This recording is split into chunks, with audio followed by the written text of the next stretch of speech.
اعوذ باللہ من الشیطان الرجیم، بسم اللہ الرحمن الرحیم۔ حضرت ابو ہریرہ رضی اللہ تعالی عنہ بیان کرتے ہیں، رسول اللہ صلی اللہ علیہ وسلم نے ارشاد فرمایا، افضل اعمال میں سے یہ ہے کہ تو اپنے مومن بھائی کو خوش کر دے، اس کے قرضے کو چکا دے، اس کو کھانا کھلا دے۔ ایک حدیث مبارکہ کے اندر آپ علیہ الصلاۃ والسلام کا ارشاد گرامی ہے، اس کی مشکلات کو دور کر دے۔ اس حدیث مبارکہ کے اندر رسول کریم صلی اللہ علیہ وسلم نے افضل اعمال کا بتلایا۔ انسان عمل تو کرتا ہے،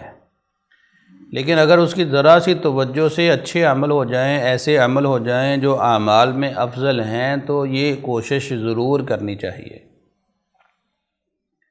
افضل عمل کیا ہے کہ انسان مومن بھائی کو خوش کر دے، مومن کو خوشخبریاں پہنچائے، اس کو خوشخبریاں سنائے، اس کی خوشی کے اندر شریک ہو، آپ کی وجہ سے دوسرا مسلمان بھائی خوش ہو جائے۔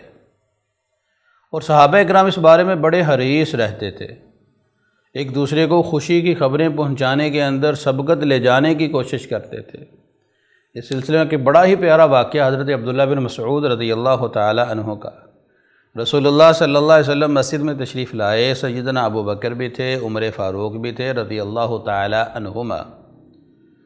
حضرت عبداللہ بن مسعود رضی اللہ تعالی عنہ کو دیکھا تو وہ نماز پڑھ رہے تھے، سورہ نساء کی تلاوت کر رہے تھے، آپ پڑھ رہے تھے، پڑھتے جا رہے تھے، لمبا قیام کیا،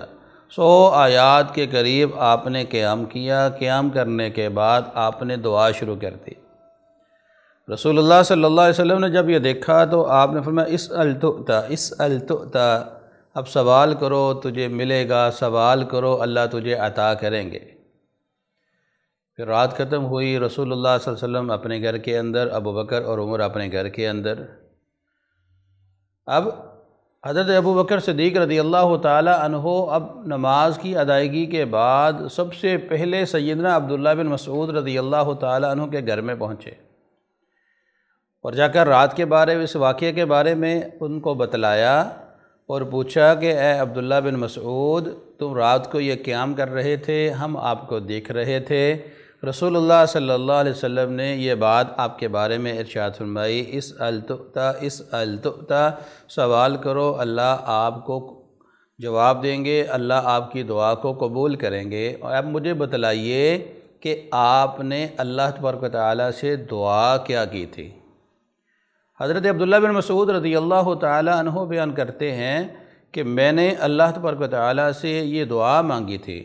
کہ اللہ تبارک و تعالیٰ ارتداد سے پاک ایمان مجھ کو عطا فرمائے، ایسی نعمت عطا فرمائے جو ختم ہونے والی نہیں ہے، اور وہ جنت جو ہمیشہ کا ٹھکانہ ہے، اس ٹھکانے کے اندر، اس مقام کے اندر اللہ محمد کریم صلی اللہ علیہ وسلم کا ساتھ نصیب فرمائے۔ کتنی پیاری دعا آپ نے کی، اور رسول اللہ صلی اللہ علیہ وسلم کے فرمان کے مطابق اللہ نے اس دعا کو قبول کر لیا کہ شک کے بغیر ایمان، ایسا ایمان جس میں انسان کو یقین ہو، اور ایسی نعمتیں جن نعمتوں کو ملنے کے بعد زوال نہ ہو، ہمیشہ ملتی رہیں، اور ایسی جنت و ایسا ٹھکانہ، وہ مقام و مرتبہ جو اللہ ہمیشہ کے لیے عطا فرمائیں گے، وہ مقام و مرتبہ اللہ عطا فرما دے۔ تو رسول اللہ صلی اللہ علیہ وسلم کے پیارے صحابی سیدنا ابو بکر صدیق رضی اللہ تعالی عنہ فرماتے ہیں، اے عبداللہ بن مسعود، پھر تجھے بشارت ہو، پھر تجھے مبارک ہو۔ حضرت عمر فاروق رضی اللہ تعالی عنہ چونکہ وہ بھی اس مجلس کے اندر موجود تھے، تو ان کے دل کے اندر یہ خواہش پیدا ہوئی کہ کیوں نہ میں سب سے پہلے حضرت عبداللہ بن مسعود رضی اللہ تعالی عنہ کو رسول اللہ صلی اللہ علیہ وسلم کی یہ خوشخبری سناؤں، تو آج میں ابو بکر سے آگے بڑھ سکتا ہوں۔ عمر فاروق رضی اللہ تعالی عنہ پہنچے تو دیکھا سیدنا ابو بکر صدیق رضی اللہ تعالی عنہ وہیں پر موجود تھے۔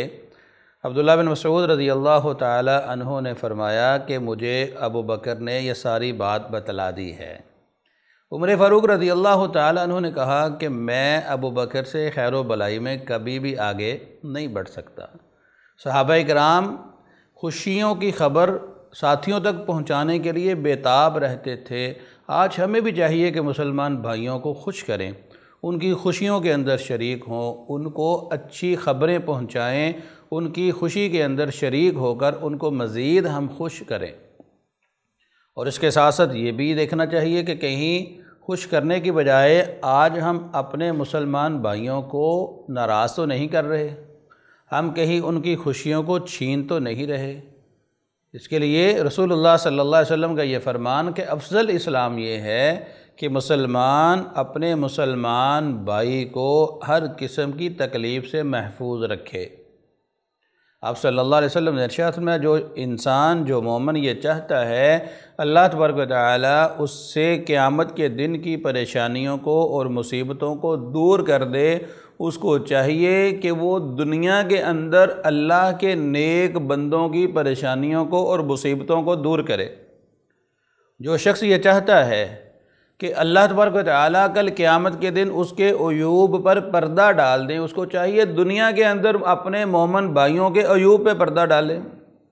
آج اگر ہم یہ چاہتے ہیں کہ اللہ ہماری قیامت کے دن کی پریشانیوں کو دور فرمائے، اللہ تبارک و تعالیٰ ہمیں کل قیامت کی تنگیوں سے نجات عطا فرمائے، تو ہمیں چاہیے کہ ہم دنیا کے اندر اللہ کے بندوں کو تنگیوں سے نکالیں، ان کو خوشیاں دیں۔ ہم دنیا کے اندر جو ہے اللہ تبارک و تعالیٰ کے بندوں کی پریشانیوں کو دور کریں، ہم دنیا کے اندر ان کے عیوب پہ پردہ ڈالیں تاکہ اللہ ہمیں یہ سب کچھ عطا فرمائے۔ تو اللہ تبارک و تعالیٰ کے بندوں کو راضی کرنا یہ بہترین عمل ہے، ان کی پریشانیوں میں ان کی پریشانیوں کو دور کرنا، ان کے کام آنا یہ افضل ترین عمل ہے۔ آپ یہ پریشانی کسی بھی انداز میں اپنے مومن بھائی کی دور کر سکتے ہیں، کسی بھی وجہ سے مومن پریشان ہے آپ ان کی پریشانیوں کو دور کریں۔